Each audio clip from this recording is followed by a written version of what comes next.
والصلاة والسلام على سيدنا محمد النبي الأمين وعلى آله وصحابته والتابعين لهم بإحسان إلى يوم الدين. سبحانك لا علم لنا إلا ما علمتنا إنك أنت العليم الحكيم. سبحانك لا علم لنا إلا ما علمتنا إنك أنت العليم الحكيم. سبحانك لا علم لنا إلا ما علمتنا إنك أنت العليم الحكيم. سنن الصلاة. السنة تعريفها عند العلماء هي كما قال في مرق السعود: والسنة ما أحمد قد وغب عليه والظهور فيها وجبا. السنة ما وغب عليها رسول الله صلى الله عليه وسلم وأظهرها في الجماعة واستمر عليها كالوتر وكصلوات العيدين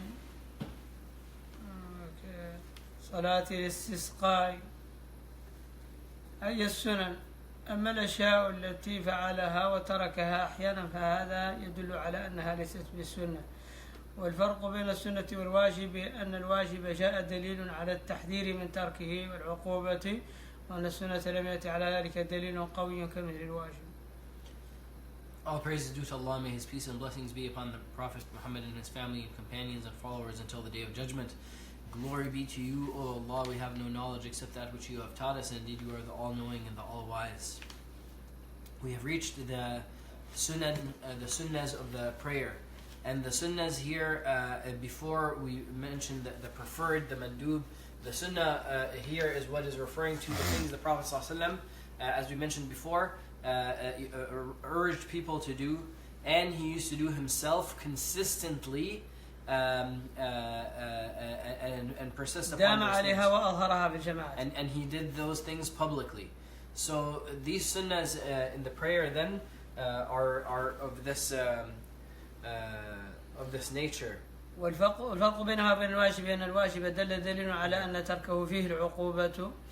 And the difference between these sunan and the wajib acts of prayer are that there is a proof for the wajib acts of prayer that there is a punishment for leaving them that is stronger than the proofs or anything that would indicate that there's a punishment for leaving the sunan. نعم. السنن والسورة بعد الواقية، يعني أن سنن الصلاة بالنسبة للفذ والإمام السورة، والمراد بالسورة آية أو آية، يعني شيء من القرآن بعد الفاتحة. أما يقبل السورة فهو ندب فقط بعد الفاتحة، فلو قرأ السورة قبل الفاتحة ما كفته، لا بد أن يأتي بها بعد الفاتحة. So then the sunnah, the first one that is mentioned is reciting a surah after reciting the Surah Al-Fatiha, which is a sunnah of the prayer for somebody to, after they recite Surah Al-Fatiha, to recite even one verse or two verses. As far as completing the whole entire surah, this is a mandub act, but to fulfill the sunnah, one needs to only recite one or two verses, and while they are standing. Or so on, and this must be after the Fatiha, because if somebody recites this surah before the Fatiha, then they have not fulfilled the sunnah. قوله مع القيام قد يشكل على الناس أن الإنسان هل يمكنه أن يجلس يعني وهو قادر على القيام في الصلاة للسورة. هذا لا يصح، لأنه لو جلس هذا من زيادة واجب وهو مبطل الصلاة، لكن قد يستند استنادا لو أخذ منه ذلك المستند عليه لسقط في السورة، أما في الفاتحة فهو مبطل. So then قد يقع إشكال. There is a requirement for them to be standing while they are in the Fatiha, and it is the sunnah then for them to be standing while they are reciting this surah. So to the point of which the standing is defined as that they're not leaning on anything to the point of which that if that thing got taken away, that they would fall. And this means that if somebody does this in the Fatiha, that they're capable of standing and they lean on something to the point if it gets taken away, they would fall, then their prayer is invalid. But if they do so while they are reciting their surah, then it is discouraged, but it does not invalidate the prayer. ما لو جلس لها فهذا باطل، يعني لو جلس لها فهذا باطل لأنه من زيادة ركن. But if somebody sat down to recite the surah, then his prayer would be invalid because they are adding intentionally a different pillar to the prayer. أولا والثانية هذا في الركعة الأولى والثانية بالنسبة للفذ والإمام. في الركعة الأولى والثانية بالنسبة للفذ والإمام. So then this is a sunnah for to recite a surah after the Fatiha. This for the one who is leading the prayer and for the one who is praying by himself. في الركعة الأولى والثانية. In the first rak'ah and the second rak'ah. جهر وسر بمحل لهما. كذلك من سنن الصلاة الجهر والسر بمحلهما. فالجهر محله الصلوات الليلية أو الفجر أو الجمعة. يعني أن الركعتين الأوليين من المغرب والعشاء كذلك صلاة الفجر كلها وصلاة الجمعة كلها يسن فيها الجهر. والمراد بالجهر أن تسمع نفسك ومن يليك. فلا يطلب الجهر برفع صوت قوي إنما هو المطلوب في السنة أن تسمع نفسك ومن يليك. والسر هو أيضا في محله. So then he mentions the two sunnahs of the reciting out loud or reciting silently. Reciting out loud for the prayers of the evening as well as the Jum'ah prayer. The evening prayers meaning the dark prayers meaning the Maghrib, Isha and Fajr, as well as the Eid prayers and the Friday prayer. And the silent prayer for the daytime prayers, meaning Dhuhr and Asr. أو الركعات الأخيرات من المغرب والعشاء. Or the last rak'ah of Maghrib or the two last rak'ahs of Isha. المراد بالجهر أن يسمع الإنسان نفسه ومن يليه فلا يشترط الرفع القوي جدا وإنما هو مطلوب للإمام أنه إذا كان يصلي بالناس أن يشرع حتى يسمعه الناس كلهم. أما كونه يتعلق بالسنة فهذا ليس هو المطلوب. المطلوب فقط أن تسمع نفسك ومن يليك. والزيادة على ذلك إنما هي ندب ليسمع الإمام والناس الآخرين. أما الفذ فلا يطلب منه غير ذلك. So as far as reciting out loud, then the person who's reciting out loud, what defines reciting out loud? It's loud enough so that he can hear himself and the people who are next to him can hear him. So as far as the requirement or as far as the sunnah, that is it is to that extent. But as far as if somebody's leading a prayer, then what if they have a lot of people praying with them? Does everybody need to hear them for this sunnah to take place? No, but if they raise their voice to the point where everybody can hear them, this is mandub.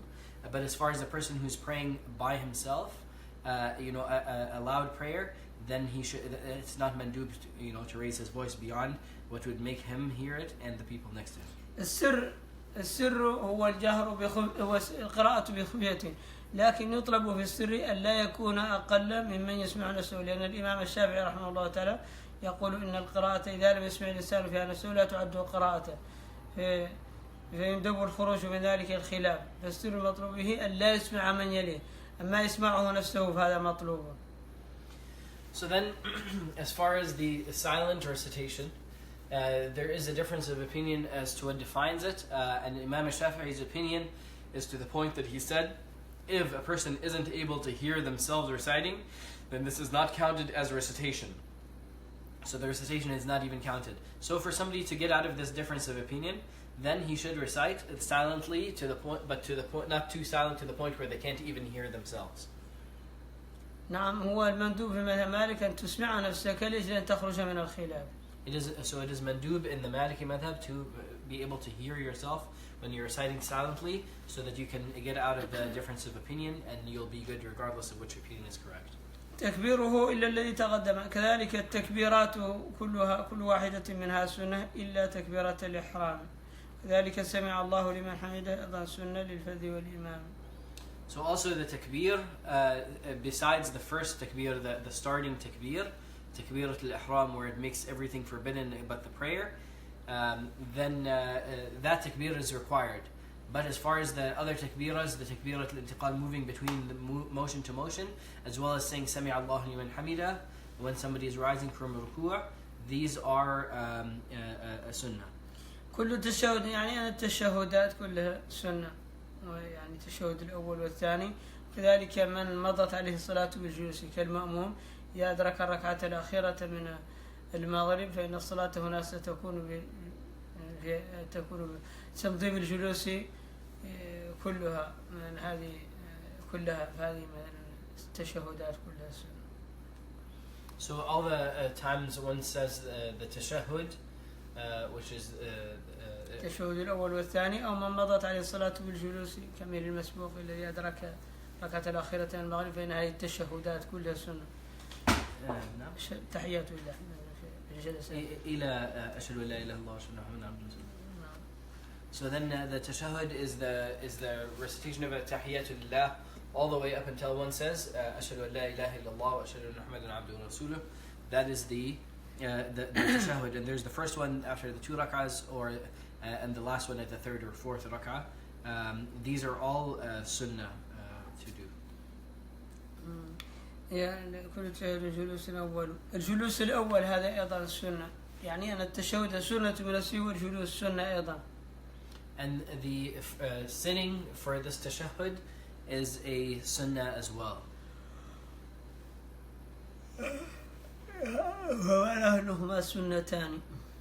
So this indicates that if somebody is regarding sitting and doing the tashahhud, those are 2 separate sunnahs. So if somebody misses them, then they should hold into account that they missed 2 sunnahs. والجلوس بنفسه سنة، معناها الجلوس بنفسه مستقل سنة، والتشهد سنة والجلوس للتشهد سنة. فثلاثة سنة. نعم 3 سنة. فالجلوس للتشهد سنة وهو بنفسه سنة ثاني، وأصل الجلوس بنفسه سنة مستقل. So the sitting is one sunnah, the tashahhud is another sunnah, and sitting for the tashahhud is a 3rd sunnah. So then it's important, and you'll see why later, that this counts as if somebody misses it, as they miss 3 sunnahs. هذا خلاف. لا ما في خلاف. والثاني لا ما في السلام يحصل. الثاني كذلك أيضا الجلوس الثاني وجلسة السلام، فإن قدر السلام عليكم هذا واجب، وما زاد على ذلك فهو سنة. سنة للسلام. معناها قدر السلام واجب وما زاد عليه سنة في الجلوس الثاني الأخير. So as far as the final sitting, also it's the sunnah to be sitting while somebody says the salam out of their prayer to the قدر ما يسلم فيه هذا واجب. معناها الجلوس الأخير كله سنة إلا قدر ما تقول فيه السلام عليكم هذا واجب. But the seating for the second tashahhud is sunnah, but then but sitting to the point where it's enough for somebody to say the salam, or sitting at the time of salam to say assalamu alaikum, that is the required part of sitting. وسمع الله لمن حمده، يعني أنا سمع الله لمن حمده وهي 4 مرات في الرباعي و3 في الثلاثي و2 في الثنائي. هذه سنة للفذ والإمام. And saying سمع الله لمن حمده is في الرفع من الركوع. After getting up from the ruku'ah every time, each rak'ah is a sunnah. للفذ والإمام.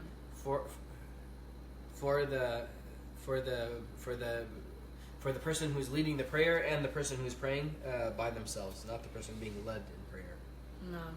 نعم الفذ والإمام هذا وكذا، يعني أن هذه السنن المذكورة سنن مؤكدة، فمن ترك منها واحدة سجد القبلية على ما سيأتي إلا سمع الله حمده التكبير، فهذا واحدة من لا يسجد لها القبل، تركها لا يسجد لها، لا بد من اثنتين منهم.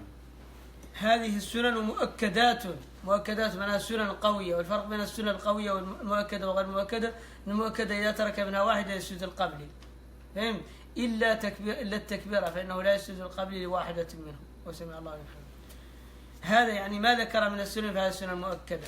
So this what was mentioned of the sunnahs here, there are sunnah mu'akkada, which means that if somebody منها السنن قوية أقوى من غيرها من السنن. They're stronger than the other sunan, meaning if somebody leaves one of them, then they should make the sujood that is before the salam, except for the saying Sami Allahu liman hamida, or missing one saying Sami Allahu liman hamida, or missing one saying of Allahu Akbar. Then a person, if this is the only thing they miss from their prayer, they are not allowed to make the sujood of forgetfulness. The sujood of forgetfulness that is before the salam. والباقي كالمندوب الحكم أبدا، يعني أن باقي السنن سنة، الفرق بينه وبين الندب واضح مع المقام هذا، لكن الحكم كحكم الندب لا يسجد له وسيتكلم عليه. والباقي من السنن حكمه في تفرقة الفضلية واضح وسنة مع أقوامها، لكن حكمه بالنسبة للسجود كما المندوب فلا يسجد له. So the other sunnahs, they are accounting as they are at the level of sunnah, but they are if one misses them in regards to the sujood, or to make sujood or not make sujood, they are not counted in that. They're not taken into account in that regard. So they're treated like the mandub in regards to the sujood of forgetfulness. فلا سجود في تركه. So there's no sujood by leaving those other. مثال ذلك الإقامة السنة مؤكدة ولكنها بمعنى خارجة عن الصلاة، هذه حكمها حكم المندوب لا يسجد لها. وقال ابن القصار بوجوبها. الإقامة للفذ والإمام أو للجماعة إن اجتمعوا فيها سنة كفاية. So this is a sunnah. The iqama مؤكدة قوية. That is a sunnah mu'akkada, but it is not related to. It's not inside of the prayer. So one does not do the prayer of forgetfulness if it is forgotten, and it is a sunnah mu'akkada for the imam or for the person who is praying on his own to do the iqama. And if it is a group of people, then it is a sunnah kifaya. That means if one of them fulfills it, then it is the sunnah is taken care of. من ترك الإقامة لا سجود عليه. So whoever leaves the iqama does not do the iqama, then their prayer is valid and they don't need to make any sujood. سجوده على كذلك السجود على اليدين، معناها وضع اليدين على الأرض أو على الفراش، هذه السنة ولكنها سنة خفيفة لا يسجد لها من تركها. So then the sunnah to make sujood while your hands are on the floor, this is a sunnah that is one does not make sujood for leaving the sunnah. وطرف الرجلين كذلك أيضا السجود على طرف الرجلين، فهذا سنة خفيفة لا يسجد لها القابلين، وكذلك على الركبتين. And such similar are the balls of the feet and the knees. أنا إنصات مقتدي بجهر، كذلك إنصات المقتدي هذا السنة خلف الإمام في حالة الجهر، فلو قرأ لا سجود عليه في ذلك. يعني إنصات الاستماع من المأموم خلف الإمام في حالة الجهر هذا السنة، فلو تركه لا يسجد لذلك. الاستماع سنة، ولكن لو قرأ لا يسجد، لو قرأ سهوا أو عمدا لا شيء عليه. So to remain silent during the prayer and not recite في حالة الجهر. And to once the imam is leading the prayer and they're reciting loudly, for the person who's being led in prayer to stay silent, as in not to recite a surah also. This is a sunnah, but they do not make sujood if they miss it. ثم رد على الإمام واليسار وأحد به، كذلك الرد على الإمام بعد أن يسلم التسليم الواجب فقد انتهت الصلاة إجماعا، لكن الرد على الإمام من المأموم بأن يقول السلام عليكم ولا يرفع رأسه إلى الإمام، لا يلتفت إلى الإمام، بل يقولها بلسانه سرا، والنية بذلك أنه السلام على الإمام، وإن كان بيساره أحد أو آحاد يسلم عليهم بدون التفات بحركة اللسان لفظ كامل، والنية بذلك السلام على من بيساره.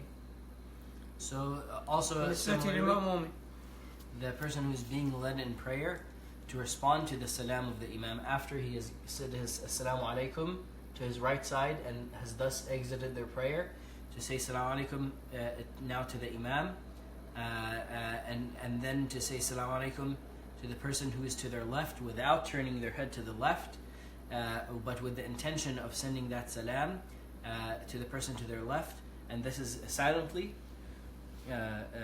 سر and this is silently, then this is a sunnah as well. ولو تركه لا شيء عليه. And if somebody leaves it, there is no harm. به وزائد السكون للحضور.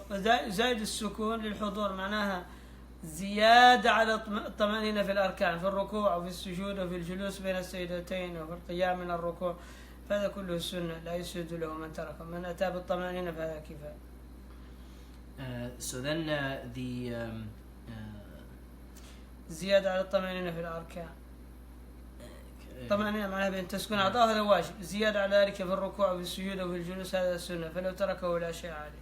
So then staying in sujood or ruku' or the different motions زيادة على الطمأنينة. longer, then it is needed to be in a state where one is settled. Then that is sunnah.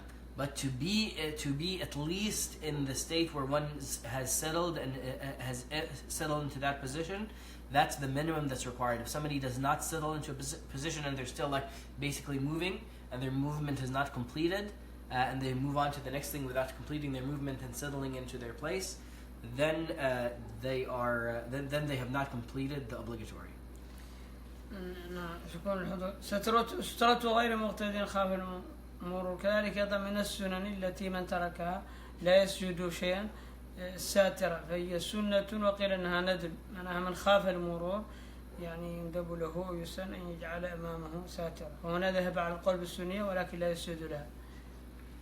So here it is mentioned the opinion that the satir, or something that is placed as a barrier in front of a person who is praying, is a sunnah for the one who thinks that they will likely have somebody pass in front of them while they're praying.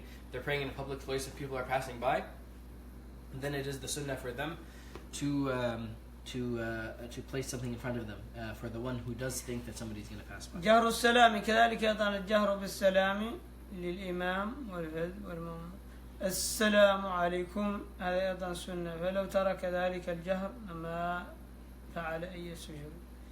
And it is also sunnah to say assalamu alaikum once exiting the prayer, to say it loudly for the one who's leading the prayer, for the one who's praying on his own, as well as the one who's being led in prayer, to say that out loud.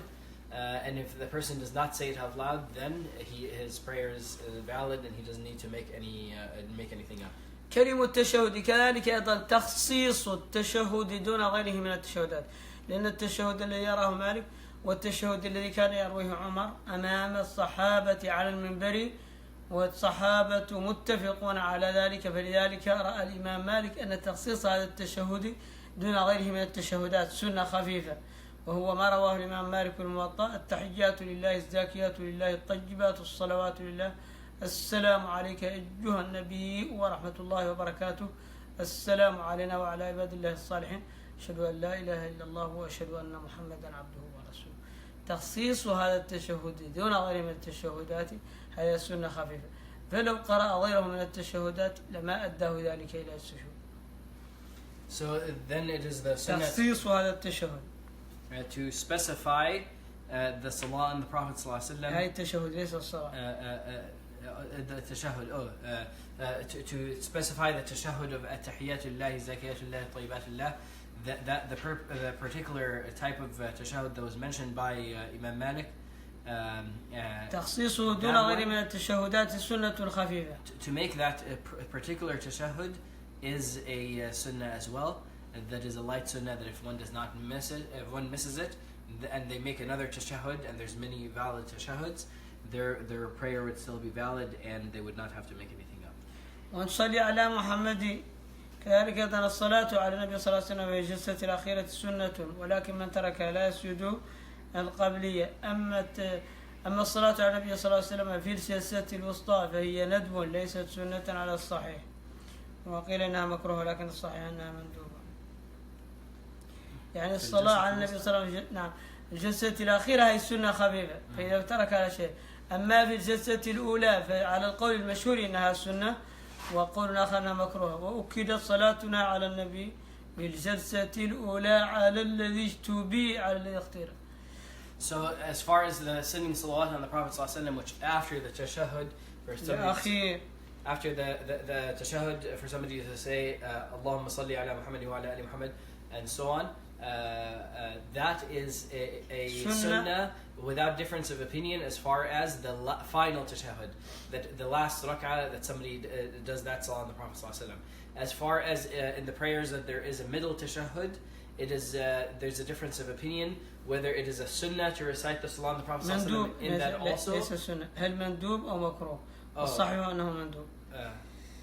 So then it is the difference of opinion is whether it is mandub or disliked, preferred or disliked for a person to recite the salah on the Prophet ﷺ in the middle tashahhud, and the correct opinion is that it is preferred. مندوب. كلمة شهادة وأن تصلي على محمد. سنة الأذان لجماعة أتت فرضا بوقته وغير الطلبة. سنة الأذان لجماعة وشخص واحد طلب غيره. من يطلب غيره يعلم أنه لو أذن لأتاه الناس أو أتاه واحدا بسبب ذلك السنة له. سنة الأذان لجماعة أتت فرضا معناها في صلاة الفرض وبوقته ليس قبله وليس في الوقت الضروري. في وقت الاختياري ليس قبله وهو حرام وليس في الوقت الضروري فهو مكروه. ولم يضيق وقته فإن ضاق الوقت حرم لأنه سيضيع الصلاة. وغير الطلبة معناها طلب غيره للإتيان بذلك الأذان. إيش يعني طلب غيره؟ معناها إذا أذن سيأتي الناس وإذا أذن فقط هو بنفسه في البيت هذا شيء آخر. معناها إذا أذن تحت الشجرة أو البيت أو في المسجد يعلم أنه بأذانه ستأتي الناس بطلب للناس يطلب الناس أن يأتوا. It is also the sunnah to make the adhan للفرائض خاصة في أوقاتها. For the fard prayers with certain conditions. That it's a fard prayer one, that it's during the time, the mukhtar time of the prayer, not before the adhan entered, or that the preferred time for praying that prayer has left, or that the preferred time is about to leave, and now a person making the adhan would miss out on the preferred time of the prayer and pray in the required time. Then they should not make the adhan. So if they have enough time and it's a fard prayer and they are hopeful that people will hear their adhan and come to the prayer, then it is the sunnah for them to make this adhan out loud. أما الشخص الذي هو في بيته فقط ولا يطلب الآخرين اختلف العلماء هل هو مندوب أو غير مندوب واختار تركه إن انتفى الطلب في الحضر اللخمي ومالك انتخب. قال بعضهم مندوب يؤذن في بيته ولم يطلب أحدا كما يقع لنا. بعضهم قال لا يطلب ولكن صحيح لا حرج فيه. So the sunnah now is for the adhan when somebody is calling people to the prayer. But let's say somebody is at home and he does not want people to come and enter his house. ليس له أمل في جماعة تأتي. Or he's in a position where he doesn't have any hope that anybody's going to come and join him in the prayer. Then there's a difference of opinion as far as whether it is still a mandub for him to make the adhan, or it's not mandub and it's not a preferred act at all. نعم. وقصر من سافر 4 برود. القصر السنة في مذهب مالك خلافا للأحناف القائلين بوجوب القصر. قصر من سافر 4 برود 4 برود 48 كيلومتر وقيل إنها 75 كيلومتر وهذا قول قوي مشهور. 48 قيل إنه 75 كيلا بالميل العربي هذا وهو قول قوي أيضا. من أراد الخروج من الخلاف فليفعل ذلك ومن أراد أن يذهب إلى المشهور فالمشهور 48 كيلو. And it is also the sunnah to pray shortened prayers for all the 4 rak'ah prayers, Dhuhr, Asr and Isha, to pray those as 2 rak'ahs instead of 4 once they are traveling. And the definition of traveling is somebody has left his town and beyond the border of their town they have traveled for the majority opinion in the Maliki madhab is 48 kilometers. And in the another strong opinion, but it's not the majority opinion, is 75 kilometers away from their hometown.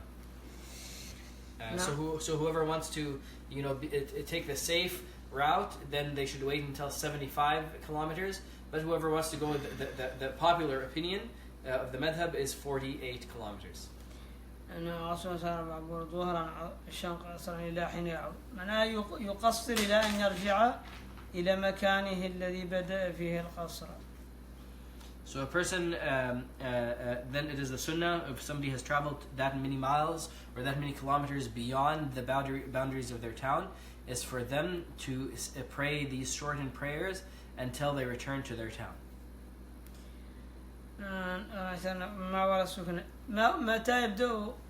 متى يبدأ الإنسان القصر؟ وقال مما وراء السكن إليه، من بأن يتجاوز حدود القرية التي هو فيها، مما وراء المساكن التي القرية فيها. فهي البلاد هنا عندنا مدن متصلة، لكن هناك حواجز، هذه الحواجز عندما يتجاوزها يبدأ بها. وبالنسبة للقرى الماضية كانت تكون القرية فيها بساتين ونخيل، فإذا تجاوز البساتين المسكونة بدأ القصر، وما كان قبل ذلك فهو من القرية. So nowadays different cities have borders and so on, and the borders are known and marked. That once somebody passes those borders, بدأ القصر. then they begin counting the miles or the kilometers for the shortening the prayer. And of course, upon their return, as long as they're outside of those borders, even if it's close by, then they maintain. Then they keep on praying their qasr prayers, the shortened prayers. Back then, it used to be that different towns had farms that surrounded them, and people lived on those farms and gardens and so on. So those would be counted as part of the town as long as they had homes in them. So a person would start counting their count of kilometers once they exited from the town and the surrounding farms that were attributed to that town. ينقدم فيبقى يصلي قصرا إلى أن يرجع إلى مكانه إلا إذا أقام 4 أيام. فمن جاء إلى مدينة يريد أن يقيم فيها 4 أيام فليحل قصره، يعني ما دام يظن ذلك بعادة أو هو بنفسه يعني غير رأيه أو بدل أن سيكون 4 أيام.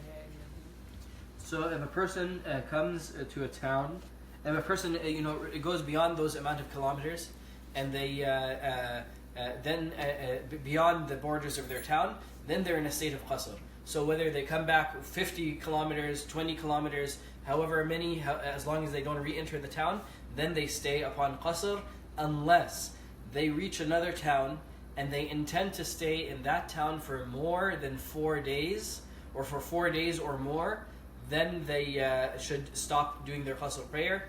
But if they don't think that they're going to stay there for 4 days, and they think that they're going to leave before 4 days pass, then they should then they're allowed to continue their qasr. باقي ربع ساعة، أكثر من ربع ساعة. نعم. مندوبها تيامن مع السلام. مندوبات الصلاة أن يتيامن مع السلام الفرض، السلام عليكم بالنسبة للإمام والفذ من الكافي، وبالنسبة للمأموم بعدما يبدأ السلام يقول السلام عليكم. عندما يبدأ وهو مستقبل مباشرة ينحرف، والإمام والفذ من الكافي. يا شيخ، في كثير من الأسئلة في السفر وفي في صلاة السهو، سجدة السهو. سجدة السهو ستأتي إن شاء الله، وفي الحصر يسألون إذا أراد. السهو سيأتي له باب كما يشاء. كما شاء شيخ. لا سأل ما سأل الغائبون. لا، ولكن يعني أحيانا كثير من المرات يعني في هذا الموقع يعني يأتي كثير من الأسئلة، الناس يعني عندهم كثير من الأخطاء في تفضل. يعني مثلا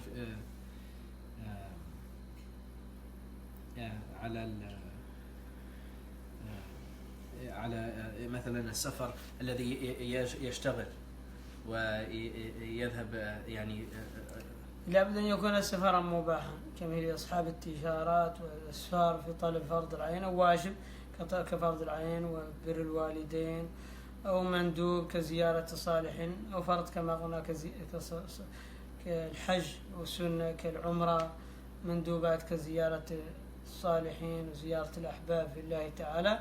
مهما كان السفر واجبا أو مسنونا أو مندوبا أو مباحا فتقصر في الصلاة، فإن كان مكروها كاللاهي فقط واحد ليس ماشي إلى حرام، بل يلهو كصاحب الصيد له هذا، أو حرام كمن من يمشي للملاهي السيئة المراقص ويرى النساء، فيقال السفر المكروه بالحرام ولا يقصره. So the safar then is for somebody who's leaving for something halal or preferred, or even something that is rewarding, like seeking knowledge or whatever. Then they shorten their prayers. But if somebody is traveling for the intention to do something haram, such as he's going to a concert or a haram gathering and so on, then he cannot pray the safar prayer. والشيخ الشخص الذي يعني كل يوم يسافر للعمل. ولو كان يسافر كل يوم، إذا كان يمشي ل50 كيلومتر 48 كيلومتر بعد خروجه من قريته فليقصر. So as far as the one who regularly works beyond traveling distance, beyond the 48 kilometers or the 75 outside of the border of their town, then even if they're doing this 5 days a week, 6 days, 7 days a week, inshallah, then they're ولو على ذلك طول عمره كالسائق. And even he does this, his whole life, like a person who's a driver, a taxi driver, then he does this all the time. He can shorten his prayer his whole life. There's no problem with that. والذي شيخ مثلا شخص يسكن في مدينة للدراسة ويزور بيت أبيه أو يزور بيت أمه، هل في فرق؟ نعم، إذا كان ذلك بيت أبويه سيرجع إليه على الحالة المعتادة الأولى، فهذا يقال بيت إقامته، فعندما يرجع إليه مباشرة يكمل، وما دامت المسافة بينه وبين الجامعة يقصر في الوسط في الطريق. وإذا كان لا ينوي الرجوع إليه بنية السكن على التبيد، فهذا إذا كان سيرجع إليه ويقف 4 أيام فيحل قصره، وإلا فهو مقصر ما دامت المسافة مسافة قصر. فمثلا الذي يسكن ويرجع مثلا مرة في الأسبوع مرتين، لا كان نيته أنه إذا انتهى بالجامعة سيرجع إلى بيت أبوه ويجلس فيه يسكن فيه، هذا كبيته، عندما يرجع إلى بيته يترك القصر، ولكن في المسافة بينهما إذا كانت مسافة قصر فليقصر. إذا كان نيته حين يتخرج أن يرجع ويسكن هناك بيته هذا إقامة، هذا مكان إقامته، عند كل ما يأتي إليه ينتهي من القصر. So as far as college students who, for example, are living in a place, to study, and they're there, most of the time, and they're living, outside of their parents' house, but they return home maybe on the weekends. Are they allowed to or maybe every other weekend or however many times? Then they are not allowed to do the shortened prayers if they are intending to return back to that house and live there again once they graduate. Because then it's considered it's their house. But if they're intending now, they left the home and they're not intending to come back, and they've moved on, and when they graduate they plan to go somewhere else, so that's not their house anymore. It's not their they're just visiting, and they're not returning there eventually. Then they are allowed to shorten the prayer there. إلا إذا قام 4 أيام. No? إلا إذا كان سيريد يقيم 4 أيام. Then they are allowed to shorten the prayer there if they're not intending to return, as long as they're not intending to stay there for 4 days or more. But if they're intending to stay there 4 days or more, it doesn't matter what the case is. They are not allowed to shorten their prayers. والذي يعني يتردد في النية في الأيام شيخ. يذهب إلى بيت والديه وفي مكان يذهب إلى قرية ولا يعرف الوسيلة يجلس 4 أيام أو أقل. نعم. إذا كان عنده عادة أنه أصلا لو يأتي إلى هذا المكان يجلس 4 أيام فليعمل عليها، وإلا إذا كان عنده عادة أنه يعرف أنه دائما عندما يأتي هذا يمكن 4 أيام، هذا كاليقين إذا كان دون ذلك ولا. So if a person comes to a town and they are not sure whether they're going to stay there or they don't think, or they're not sure that they're going to stay there for 4 days, then they can shorten their prayers. But if they know that they usually come to that town and most of the time they actually end up staying for 4 days or more, then they are not allowed to shorten their prayers. No. وإذا لم يعرف كم أيام هو سيبقى، هذا أجازه يفعل قصر الصلاة حتى يعرف متى سيكون هناك. ما شو صار؟ فإذا كان غير متأكد ومضت 4 أيام يبقى على قصره. So if somebody is not sure when they're going to leave, and they think they're going to leave in less يعني 50%. you know, if they're 50-50, they're unsure if they're going to leave or before 4 days or they're going to stay for another 4 days. 1 day passes, 2 day passes, then they're like, oh, I'm going to stay for 1 day for sure, but maybe 2 days, but probably not 3 or 4. And this keeps on going, and this assumption keeps on going. And then as long as they're assuming that they're going to leave in less than 4 days, even if 4 days and 5 days and 20 days have passed, then they can still pray the shortened prayer.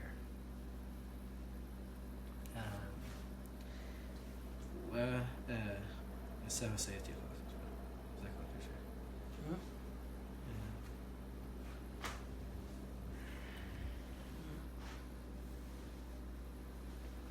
شيخ. نعم باقي 10 دقائق. طيب انتهيت من الشيء؟ نعم. مندوب الصلاة بعد مندوبها تيامن مع السلام. مندوبات الصلاة التيامن مع السلام بالنسبة للإمام والفذ من الكافي السلام عليكم، بالنسبة للمأموم بعد الابتداء. So then it is now we have reached the parts of the prayer that are preferred, that are mandub, which means that a person is rewarded for doing them and not punished for leaving them, and there's no penalty for leaving them at all. The first one is to turn one's head to the right as they're saying Assalamu alaikum once they're exiting their prayer. الإمام والفذ بالنسبة من الكافي، وأما بالنسبة للمأموم فهو من ابتداء السلام. من السنة. الإمام والفذ يبدأ التيامن من الكافي السلام عليكم، وأما المأموم فيبدأ من بعد الابتداء مباشرة السلام عليكم. So the person who's leading the prayer and the one who is praying by themselves, they begin turning the head to the right once they reach the kaf, Assalamu alaikum. And for the one who is being led in prayer, they start turning their head to the right as soon as they start the statement of Assalamu alaikum. تمين المصلي أعداء جهر الإمام، كذلك أيضا قول المصلي آمين بعد الفاتحة، من كان فذا يقولها بعد قوله ولا الضالين، ومن كان مأموما في حالة جهر إمامه فليقول آمين بعد انتهاء إمامه من الفاتحة، فإن كان في حالة السر فليقول آمين بعد انتهائه هو من الفاتحة. معناها أن آمين مندوبة لكل أحد إلا الإمام في حالة الجهر خاصة. إلا الإمام في حالة الجهر؟ نعم، تأمين مندوب لكل مصلي إلا الإمام في حالة جهره، فإن المأموم يؤمن وهو فقط لا يؤمن. So it is a mandub for the كل مصلي, for everyone who is praying to say Ameen after the Fatiha is recited, except for the Imam while he's leading the prayer in one of the loud prayers. Then he should say وَلَا الضَّالِّينَ, and then the people say Ameen.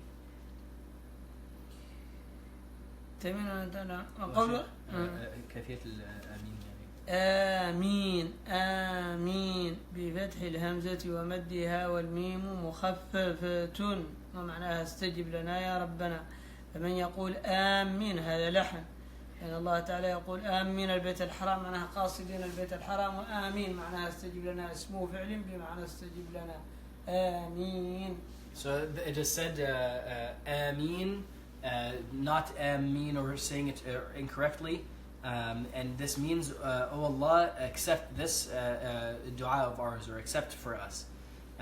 And ويكون شيخ الجهر لا في حالة في كل أحوالها سرا في مذهب مالك خلاف للشافعي. So then this Ameen is said in all of its instances, it is said silently. نعم. وقول ربنا لك الحمد عدا من كذلك قول المأموم والفذ ربنا ولك الحمد، فالمأموم يقول ربنا ولك الحمد بعد قول إمامه سمع الله لمن حمده، والفذ يقول ربنا ولك الحمد بعد قوله هو سمع الله لمن حمده، أما الإمام فلا يقول ربنا ولك الحمد. فمثل الفذ في آمين يقول آمين، وأيضا يقول ربنا لك الحمد. نعم، كل مصلي يقول ربنا لك الحمد إلا الإمام.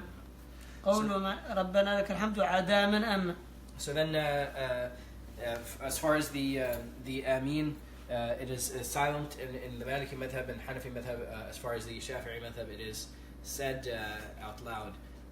And then the statement of Sami'a Allahu liman hamida. This is something that is said after the Imam says. The Imam says Sami'a Allahu liman hamida. To respond to this by saying Rabbana lakal hamd is mandub for the people who are praying behind the Imam, as well as the one who's praying by himself, to respond to his own Sami'a Allahu liman hamida by saying Rabbana lakal hamd, meaning that Allah hears those who praise Him, and Rabbana lakal hamd means, O Allah, to you is all praise.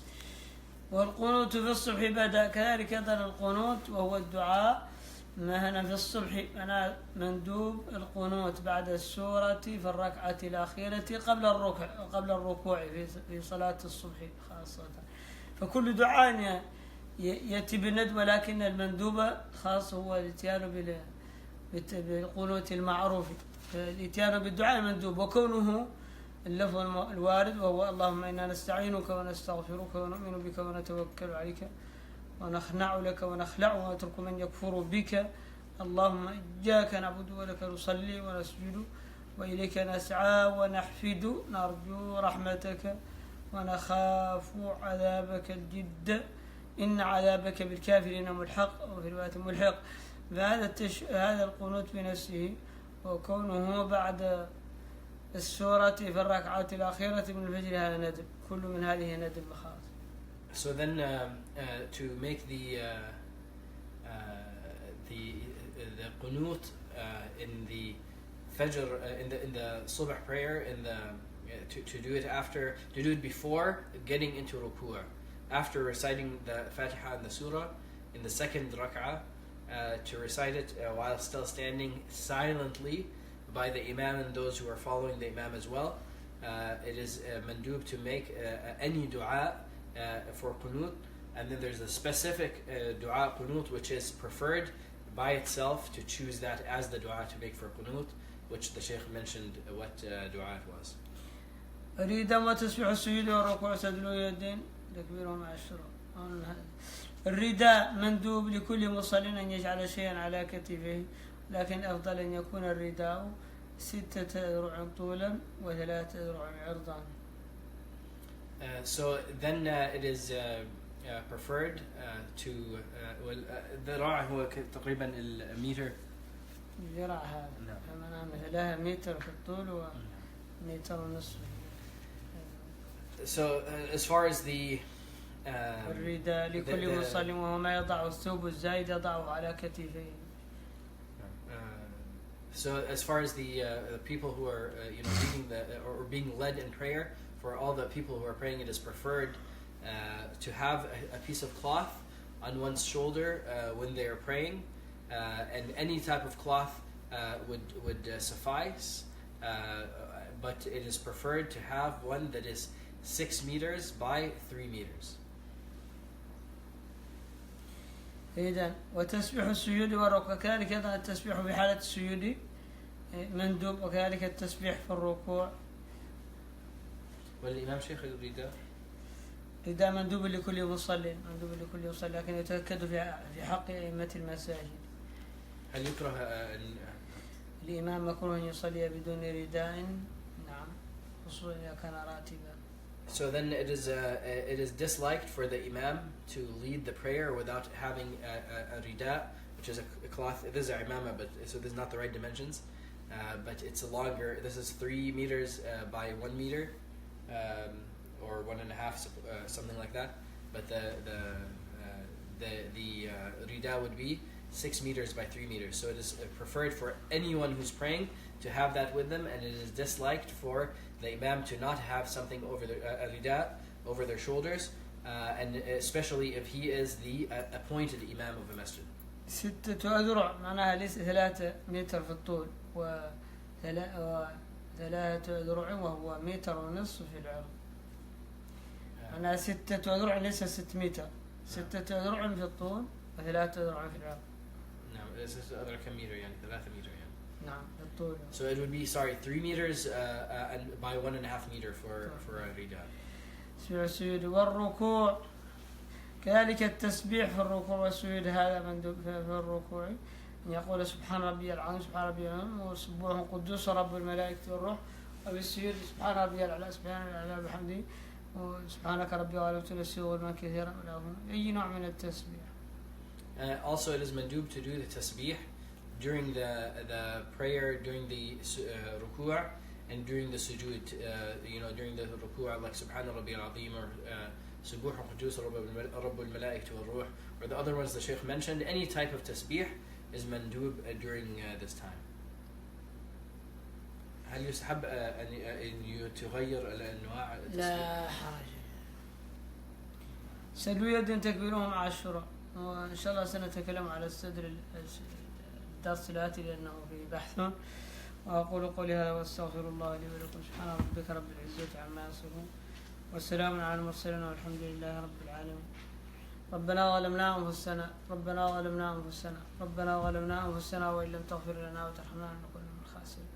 ربنا ظلمنا أنفسنا وإن لم تغفر لنا وترحمنا لنكون من الخاسرين. ربنا ظلمنا أنفسنا وإن لم تغفر لنا وترحمنا لنكون من الخاسرين. ربنا آتنا في الدنيا حسنة وفي الآخرة حسنة وقنا عذاب النار. ربنا آتنا في الدنيا حسنة وفي الآخرة حسنة وقنا عذاب النار. ربنا آتنا في الدنيا حسنة وفي الآخرة حسنة وقنا عذاب النار. ربنا لا تزغ قلوبنا بعد إذ هديتنا. ربنا لا تزغ قلوبنا بعد إذ هديتنا وهب لنا من لدنك رحمة إنك أنت الوهاب. ربنا هب لنا من أزواجنا وذرياتنا قرة أعين واجعلنا للمتقين إماما. ربنا هب لنا من أزواجنا وذرياتنا قرة أعين واجعلنا للمتقين إماما. ربنا هب لنا من أزواجنا وذرياتنا قرة أعين واجعلنا للمتقين إماما. ربنا آتنا في الدنيا حسنة وفي الآخرة حسنة وقنا عذاب النار. اللهم صل صلاة تامة وسلم سلاما تاما على نبي تفرج به الكرب وتزال به الهموم وتدرك به الرغائب وتقضى به الحوائج وتنال به الآمال. وسلم عليه وعلى آله وصحبه. سبحانك اللهم وبحمدك أشهد أن لا إله إلا أنت أستغفرك. سبحان ربك رب العزة عما يصفون والسلام على المرسلين والحمد لله.